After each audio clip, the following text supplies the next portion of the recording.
بسم اللہ الرحمن الرحیم ایاک نعبد و ایاک نستعین 2019 میں ایک اوورسیز پاکستانی جن کا نام عرفان علی تھا اور غالباً گریس سے انہوں نے پرائم منسٹر کے پورٹل پہ ایک میسج بھیجی اور وہ میسج یہ تھی کہ انہوں نے کہا کہ یہ اتنا مشکل پروسیس ہے یہ پاور آف اٹارنی کا کہ ایک اوورسیز پاکستانی کے لیے بڑا ہی مشکل ہوتا ہے اور ٹریول کرو اور پھر جاؤ اور پھر دیر لگتی تھی اور فزیکل پریزنس ہونی چاہیے تھی تو اور جس طرح کہا گیا یہ چھوٹا نمبر نہیں ہر سال جس کو پاور اٹارنی چاہیے ہوتی ہے، کوئی 75,000 پاکستانیوں کو سالانہ یہ اس پروسیس سے گزرنا پڑتا تھا۔ تو اس نے یہ کہا کہ یہ آپ اس کو ڈیجیٹائز کیوں نہیں کرتے ہیں، ٹیکنالوجی کا استعمال کریں، اور اس نے پھر ایک تجویز دی میرے پورٹل کے اوپر۔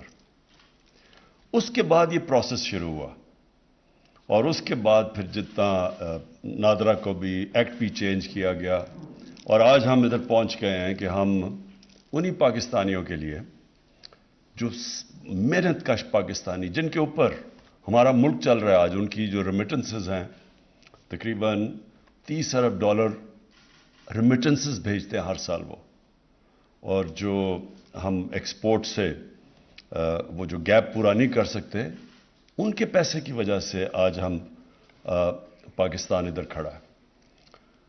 تو اس لیے مجھے آج خوشی ہو رہی ہے کہ ہم نے ان کے لیے ایک اور آسانی پیدا کی۔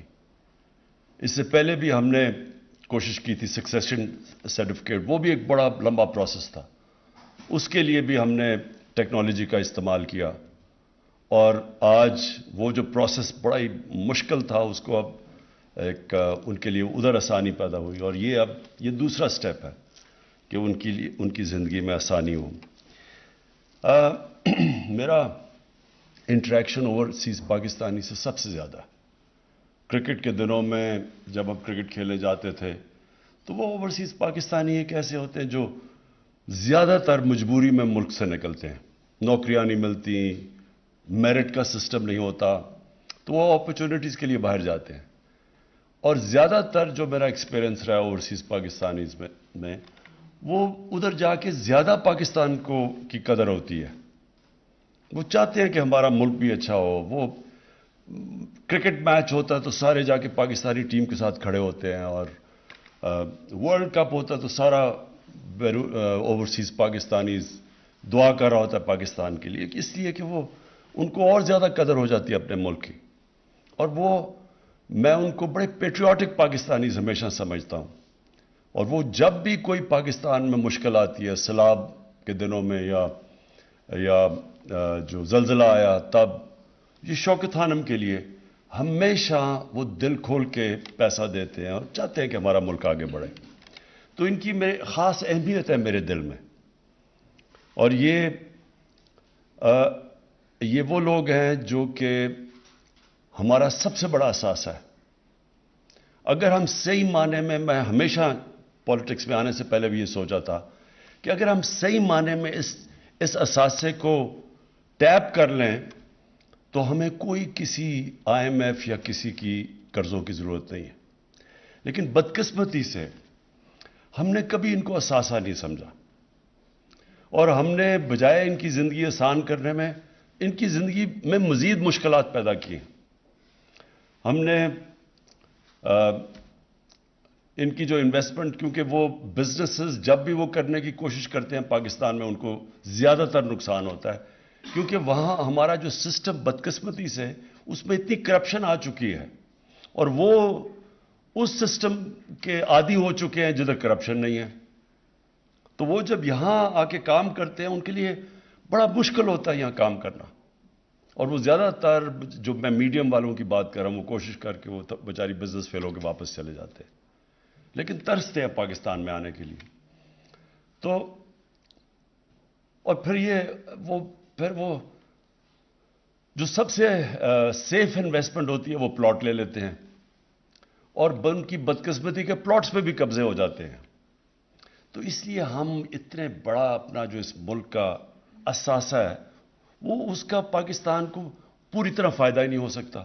یہ بہت بڑا فائدہ ہے کہ $30 ارب ان کی ریمیٹنس ہمارے دور میں ریکارڈ ریمیٹنسز بھیجی ہیں انہوں نے، جن کا میں خاص ان کا شکریہ ادا کرتا ہوں. لیکن اس کے باوجود جو اصل پوٹینشیل ان کی انویسٹمنٹ کا ہے، جو فارن انویسٹمنٹ پاکستان میں آ سکتی ہے، بدقسمتی سے وہ انویسٹمنٹ نہیں آتی. اور میں پھر سے ریپیٹ کرتا ہوں کہ ہم نے اس طرح ان کو، ہمیں تو ان کو اپنا جو آپ کا سب سے بڑا اثاثہ ہوتا ہے اس کی تو آپ کو بڑی قدر کرنی چاہیے، اس کی زندگی آسان کرنی چاہیے، اس کو سروس کرنا چاہیے. جس طرح آپ کے کوئی بھی اگر بینک ہے تو اس کے بڑے بڑے کلائنٹس ہیں تو وہ تو ان کو خاص سروس دیتا ہے. بڑے کلائنٹس کو ہر کوئی مارکیٹنگ کرتا ہے اور ان کے لیے پی آر کرتا ہے جو ان کے بڑے کلائنٹس ہوتے ہیں. تو ہمارا تو یہ سب سے بڑا اثاثہ ہے. تو ہماری گورنمنٹ کی پالیسی پہلے دن سے ہے کہ ہم نے اب اس کو اون کرنا ہے اور ان کو اسی طرح ان کو رکھنا ہے جیسے ایک قوم اپنے سب سے بڑے اثاثے کو رکھتی ہے. تو یہ تو ایک قدم ہے. سکسیشن سرٹیفکیٹ ایمبیسیز کو، جس طرح ابھی فارن منسٹر نے آپ کو کہا کہ ہم نے ان کو کلیئر انسٹرکشنز بھیجے ہیں کہ ایمبیسیز کو جو ہمارے خاص طور پہ جو ہمارے محنت کش سعودی عربیہ، UAE, Middle East کے اندر جو صبح سے لے کے شام تک کام کر کے پیسہ بھیجتے ہیں یہاں، ان کے لیے خاص طور پہ ان کو سروس کرنا، ان کی مدد کرنا، ان کی زندگی آسان کرنا. اور اس کے لیے اب ایک فارن منسٹر نے پورٹل بھی بنایا ہے جو وہ ڈائریکٹ کوئی بھی اب بتانا چاہے کہ ہمارے کوئی مسئلے کیا ہیں تو وہ ڈائریکٹ یہاں فارن منسٹر کے پورٹل کے اوپر آ سکتے ہیں. جس طرح ہمیں یہ گریس سے ایک اوورسیز پاکستانیز نے بتایا یہ اس کا پاور آف ٹرنی کا، اس طرح ان کو بھی بڑی اچھی انفارمیشن آئے گی اب انشاءاللہ، کیونکہ وہ اب کنیکٹ ہو گیا ان سے آن لائن. جو مجھے کل خاص طور پہ خوشی ہوئی کہ ہم نے اب اوورسیز پاکستانیز کو شامل کر لیا پاکستان کی ڈیموکریسی کے اندر.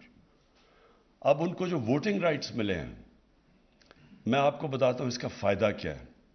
اس کا فائدہ یہ ہے کہ اب ہر گورنمنٹ مجبور ہو جائے گی کہ اپنے اوورسیز پاکستانیز کی قدر کرنا، کیونکہ وہ ووٹ ڈال سکتے ہیں.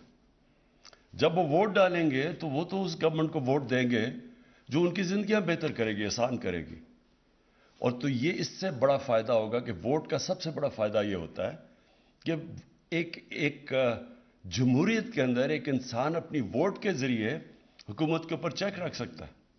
تو یہ 90 لاکھ اوورسیز پاکستانی ہیں ہمارے، ان کو اب جب رائٹ ملے گا ووٹ دینے کا تو یہ جو ووٹس ہے گورنمنٹ سب ان کی قدر کریں گی، جو بھی گورنمنٹ آئے گی. اور یہ جو دوسری چیز کل اس کی بھی مجھے بہت خوشی ہوئی، ای وی ایم مشینز کی. دیکھیں یہ بھی آج ہم اس لیے کر سکے ہیں کیونکہ نادرا نے ٹیکنالوجی کا استعمال کر کے ان کی زندگی آسان کی. تو ٹیکنالوجی تو انسان کی زندگی ہر جگہ آسان کر رہی ہے. اب ہر جگہ دیکھ لیں کہ ٹیکنالوجی جدھر جدھر ٹیکنالوجی آ رہی ہے، کدھر لوگوں کی کیا 20 سال پہلے 10 سال پہلے کیا تھا اور آج کیا ہے. ٹیکنالوجی، یہ موبائل فون نے دنیا چینج کر دی ہے اور اتنی تیزی سے ٹیکنالوجی چینج کر رہی ہے کہ انسانی تاریخ میں کبھی ٹیکنالوجی اتنی تیزی سے چینج نہیں انسان کی زندگی میں لے کے آ رہی جو آج ہے. تو اس لیے ٹیکنالوجی کا آج استعمال نہ کرنا، اس سے بڑا امکانہ کیا سوچ ہو سکتی ہے. سوچے 2008 کے اندر الیکشن گورنمنٹ نے ایک کمیشن بنائی تھی، غالباً میرے خیال میں سغرا امام اس کی ہیڈ تھیں، اور انہوں نے ریکمنڈیشن دی، بار بار میٹنگز کر کے انہوں نے ریکمنڈیشن دی. الیکشن کمیشن نے ریکمینڈ کیا کہ ای وی ایم الیکٹرانک ووٹنگ مشینز آنی چاہیے. یہ 2008 کی بات کر رہا ہوں، لیکن کیوں نہیں ایکسیپٹ ہوئی؟ یہ کوئی بھی وہ لوگ جو اس ملک کے اندر ایک پرانے سسٹم سے فائدہ اٹھا رہے ہیں وہ کبھی چینج نہیں آنے دیں گے. ہم نے اتنی کوشش 3 سالوں میں، مثلا میں آپ کو مثال دیتا ہوں کہ یہ کس طرح یہ ایک کرپٹ سسٹم سے جو فائدہ اٹھاتے ہیں چینج نہیں آنے دیتے. ہم نے یوٹیلیٹی سٹورز کے اندر ہم نے چیک کرنے کے لیے کہ پلفریج نہ ہو، ہم نے اس کو آٹومیٹ کرنے کا فیصلہ کیا. اندر یوٹیلیٹی سٹور کے جو لوگ کام کر رہے تھے انہوں نے ہی جا کے عدالت میں سٹے آرڈر لے لیا, آٹومیشن روک دی.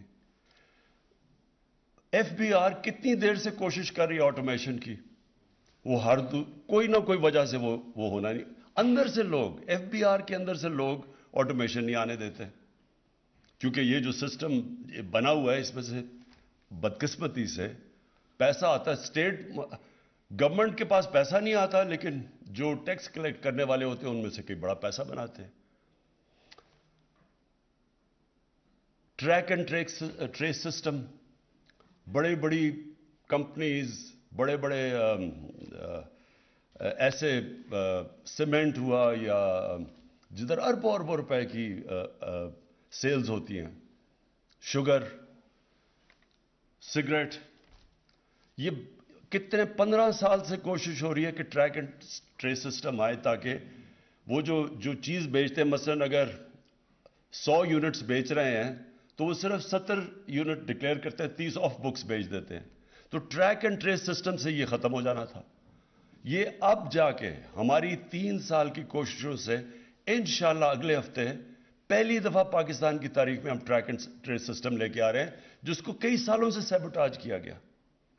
تو یہ وہ لوگ جو کہ پرانے سسٹم, کرپٹ سسٹم سے فائدہ اٹھا رہے ہیں, وہ چینج نہیں آنے دیتے. اب ای وی ایم مشین ہے, ساری دنیا میں کام کر رہی ہے. ہمارے سارے جتنے مسئلے ہیں, جو ہماری ہوئی تھی جوڈیشل کمیشن 2015 میں, اس نے لسٹ کیا 6 ہفتے کی ہیئرنگ کے بعد کہ کیا کیا مسئلے ہیں کہ پاکستان میں صاف اور شفاف الیکشن 1970 کے بعد نہیں ہو سکے. انہوں نے لسٹ کی کیا وجوہات تھی. وہ سارے مسئلے ختم ہو جاتے ہیں ای وی ایم مشین سے. پچھلے الیکشن کے اندر 15 لاکھ ووٹ ضائع ہوئی. وہ اگر ای وی ایم مشین ہوتا تو 15 لاکھ ووٹ کاسٹ ہو جانی تھی. اس میں بہت بڑے فراڈ چلتے ہیں, جعلی ووٹس ہیں, مرے ہوئے لوگوں کی ووٹس انہوں نے درج کروائی ہوئی ہیں, یہ ساری اڑ جاتی ہے جس دن ای وی ایم مشین آئے. تو ای وی ایم مشین سے ہمیں کیا فائدہ ہے. یہ ایسی ہے کہ جب میں کرکٹ میں 8 سال کوشش کی نیوٹرل امپائرز لانے کی, اب مجھے کیا فائدہ تھا نیوٹرل امپائرز کا.